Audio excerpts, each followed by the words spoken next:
He says, John, but they're miserable. They're miserable men. They cut and slash their way to the top. Their friendships, their family, their children, their health. They got to this pinnacle of financial freedom. You know, they made the millions, perhaps the billions. They checked that box. But now what do I do next? And now they're seeing me, the psychiatrist, and giving me the money. Today, my guest is author John J. Teng. He is the founder of LIVXTRA, a digital publication that inspires men and women to live their lives to the very max. He is author of the book, Hero Mindset, Becoming the Hero of Your Own Adventure. Sit back, relax, enjoy the next 25 minutes while John Teng tells a remarkable story.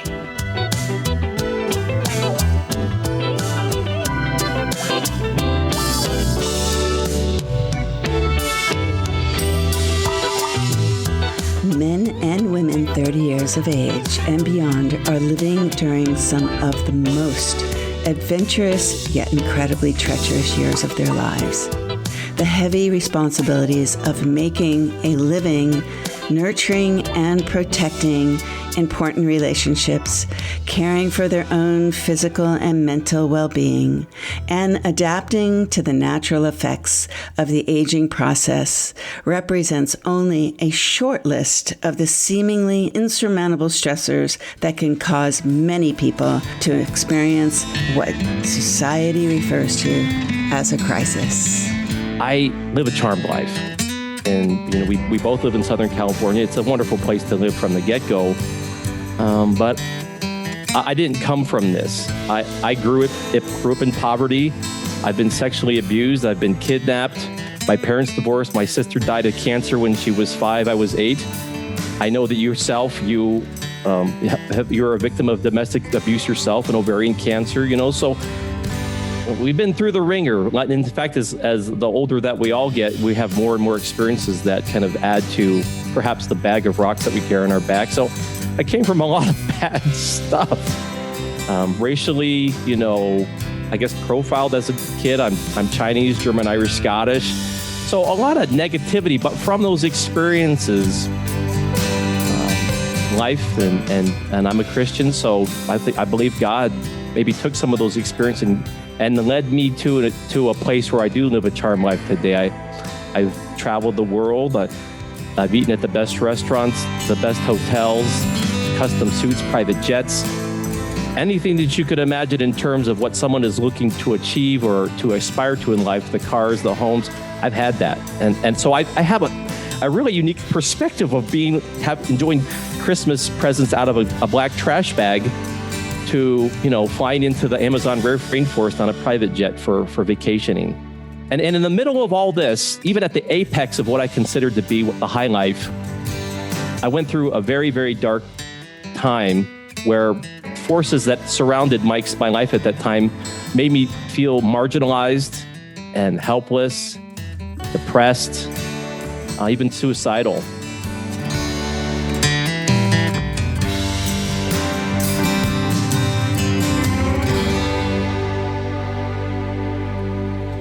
Looking from the outside in, people would say, well, John, this guy's got everything that I'm aspiring to achieve in life. But inwardly, I was in a place where I wanted to end everything. I have a beautiful wife and I have 4 beautiful children.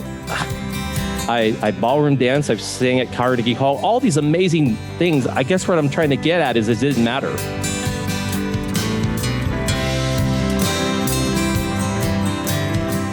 And so I came to a place where my wife, after years of struggling through what I seemed a helpless circumstance that I was in, my wife said, John, you gotta figure this out. It's not working, whatever you're doing.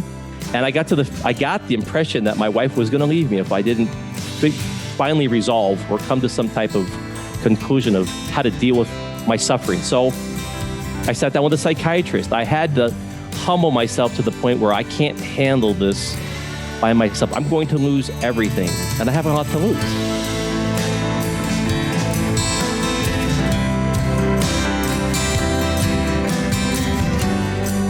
And so that's what I did. And we sat down together. I explained, I poured out my heart to this guy in his another couch. It was a fabric couch, and And he said, well, John, it looks like you're in a bad spot, but it looks like you could frame this very deep, dark, desperate place in one of two ways. He said, the first way is that of the character in a Greek tragedy. And we all know that through the story of the Greek tragedy, it progressively gets even more tragic. And he says, as you leave my office, if that's the path that you decide to take, good luck to you.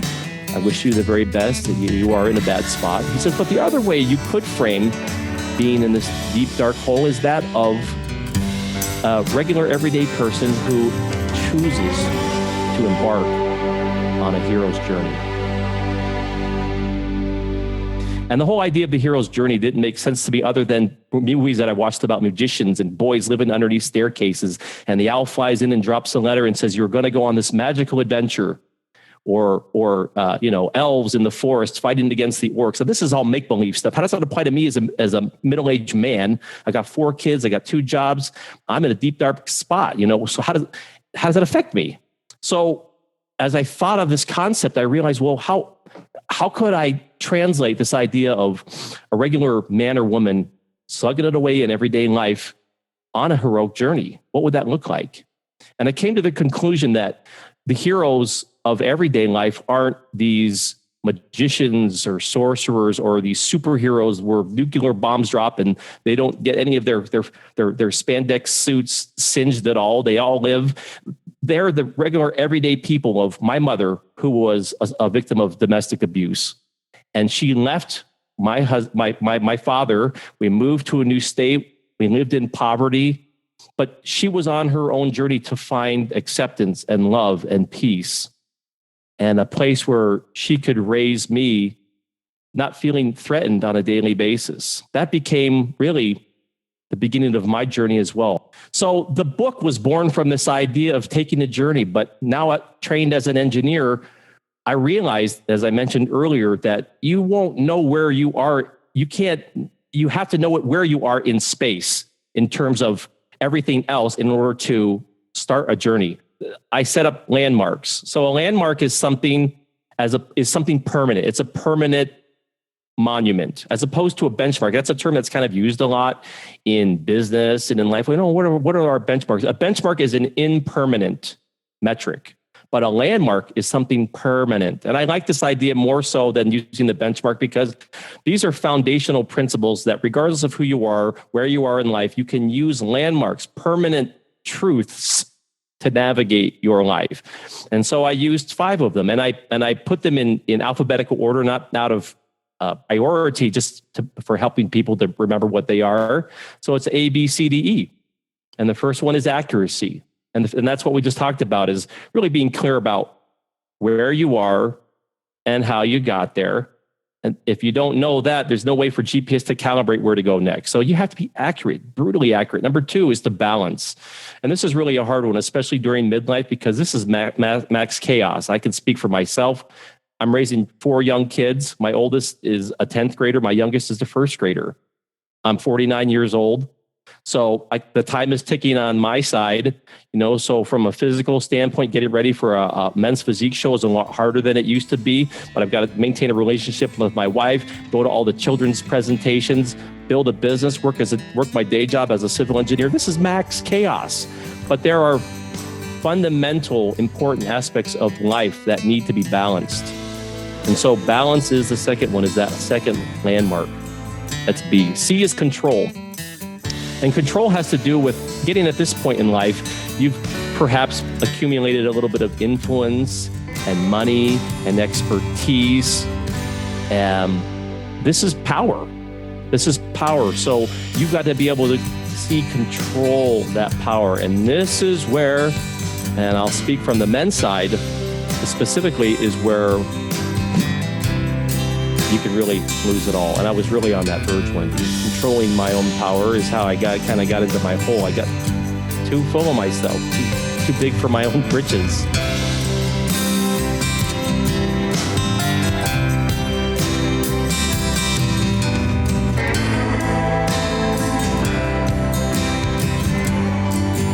When you have power, when you are able to make decisions, when you feel quote unquote bulletproof, it's very easy to kind of leave a place of being polite and cooperating with others. I think I got to a place in my own life with living such an amazing lifestyle that I felt like it was my way or the highway. And I really wasn't willing to collaborate, to cooperate, maybe to requiesce to other people's opinions when I felt like I knew crystal clear the direction of where the company should go, where things should be going, and wasn't really willing to negotiate. And so because of that, it ruffled a lot of feathers and really deprived me of a lot of other opportunities that could have come from a work position in a place in life that I was. And really was a very, very humbling experience for me. Is you have to cooperate and work with others if you want to accomplish great things in life. And I guess I got to a place in my life where I felt like I didn't need that. I could do it on my own.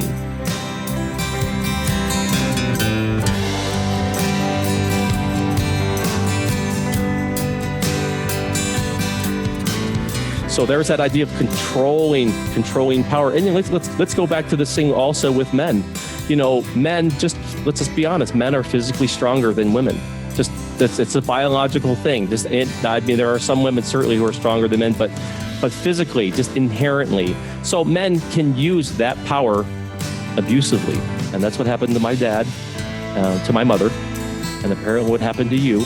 So you're not controlling that energy, that power.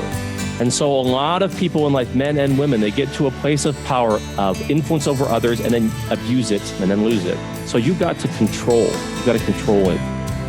D is destination, and D has to do with, like, if you don't really know where you are in life, well, you first have to know where you're at life, but you have to know where you want to go. And I guess I kind of go back to Alice in Wonderland. Thank you, but I just wanted to ask you which way I ought to go. Well, that depends on where you want to get to. Oh, it really doesn't matter. As long as I... Then it really doesn't matter which way you go. Cat asks her, which way do you want to go? And Alice doesn't know. So the cat says, well, then it doesn't matter which path you take. So being very clear, I'm really big on setting goals. I have a dream book, very thick one, where I put in snippets of pictures and ideas and quotes and concepts that really inspire me. And so that's really been what's driven me over the years to go to all the destinations that I've gone. I speak 3 languages, and I ballroom dance and a bodybuild, and as I said, travel the world. I'm always looking to experience another aspect of life and connect with people at a different level. So that all comes from understanding clearly what destination, where you want to go. And then finally is E, and E is enduring to the end, because that journey, the hero's journey, life can be miserable at sometimes, right? For long periods of time. And what a lot of people are not willing to do is just gut through it. Our family has a motto, embrace the pain. And this is that idea of that life is going to suck. It's going to be really sucky for some periods of time. And we're going to embrace that as part of our own journey, to go through that and to move forward. I love that you connect with the idea of a butterfly, Wendy. And if you look at the name of my company, LIVXTRA, the X in the middle is actually a butterfly. And the idea, have you ever thought about this, that the idea of the chrysalis is that transformation from the caterpillar into the cocoon into becoming a butterfly chrysalis. Have you thought about this, that if you just took out 3 letters from the word chrysalis and then compressed everything back down, it would pronounce itself as crisis? And there's no escaping the fact that caterpillar has to go through the crisis, the chrysalis, to get to its next phase of life. There's no getting around it. At birth, a baby is in a warm, dark place before it's pushed out into the cold, new, unfamiliar environment and gets slapped on the butt. That's a crisis for that baby that is just born. Adolescence was a terrible time. I would never go back. You couldn't give me enough money to go back to feeling lonely and not knowing who I was, and the bullying that I went through, and you chink for being Chinese in an environment of living around basically white people. That was miserable. I think there's too much talk about this midlife crisis, when life is one big crisis. So midlife just happens to be one of them. And what I think happens, and I was on the verge of that myself as well, is that you can choose not to go through the crisis. And that's where suicide comes into play. That's where drug addiction comes into play. That's where abuse, really trying to escape reality.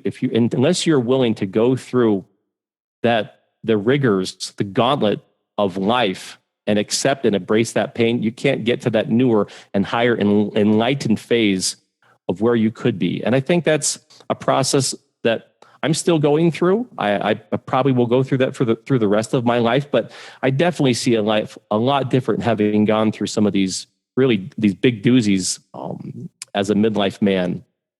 And I'm a better person because of it, because of my willingness to endure and to go through those experiences. So those are the landmarks: the A, accuracy, balance, control, destination, and endurance. Let's go back to this idea with this concept about the hero journey. This is a concept I got from a psychiatrist, right? So, but by bequeathing this, by taking 6 years and preparing this book, I'm giving that concept to the world and the things that you're doing. And the mere fact that you're the hub of all this conversation. You are bequeathing all that information to the world globally. So that is therapeutic in and of itself. The amount, the conversations you're having and being able to share them with others, that in itself, this collaboration with other people, that in itself is the therapy. I think that's kind of what the mission that I'm on to do is finding significance.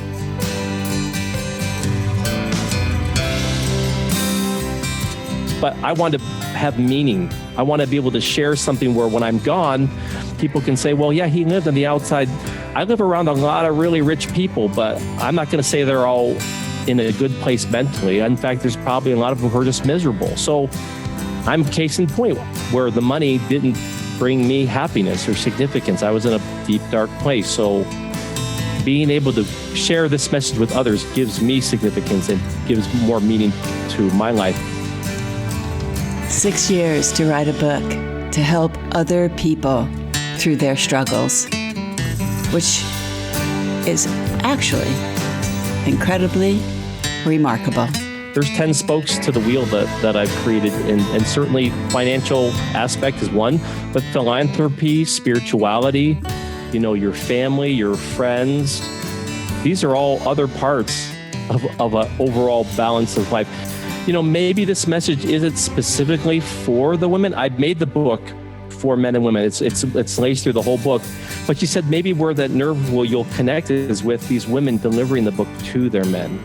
Because maybe that's the only connection of where they feel in a safe place where, honey, there's this guy named John. There's a book called Hero Mindset. It might address an issue that you're having. I love the fact that John is a man and he wears his vulnerability on his sleeve. I find that most men don't want to talk about midlife. They don't want to talk about their struggles. They don't want to talk about, how they deal with it. Yet John Teng has managed to create a book that I think will help so many men in midlife. And that's why I wanted to share his story with you today. Well, if people are interested in learning more about this conversation, about the hero mindset, heromindset.net is where you'll find it.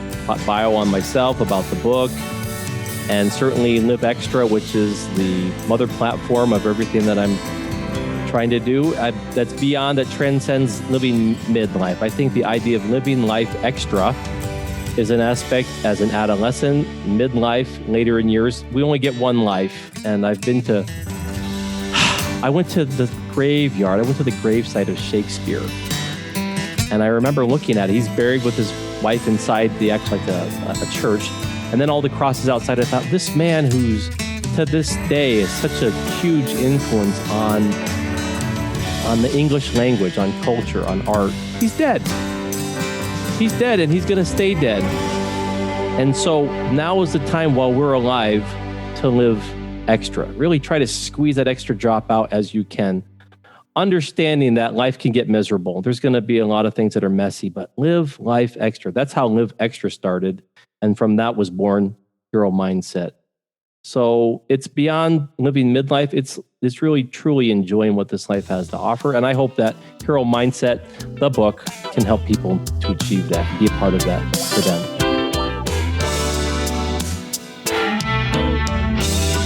As do I. So, ladies and gentlemen, that is a wrap for my beautiful story view with author John Teng. If you do want to buy his book, it is available on Amazon. It is in Kindle, and you can go to his website, which is a digital magazine for midlife called LIVXTRA. That's where you will find everything about John Teng. Also, he is truly a remarkable human being. So please support John in all that he does, because he is a hero in my mindset. Thanks for listening, everyone. See you next time. Make sure to go to wendycooper.com or check out some of my rooms that I hold on Clubhouse at Wendy Cooper, and also look for my new podcast on Racket. That's right. I'm making a racket. Thanks for listening, everyone. This has been a C-Spot Run production, music by Tom Orsi, Orsi Digital Post. All rights reserved. YouTube clip from Disney. I'm so excited. God bless you, and blessings to you for being such a wonderful person and inviting me in your conversation, Wendy. I've taken a lot of notes in my book here, so you've given me much more than I've given you today, and I'm grateful for that. It's good karma on you. That's what you call me adding an outtake. See you later, Gators.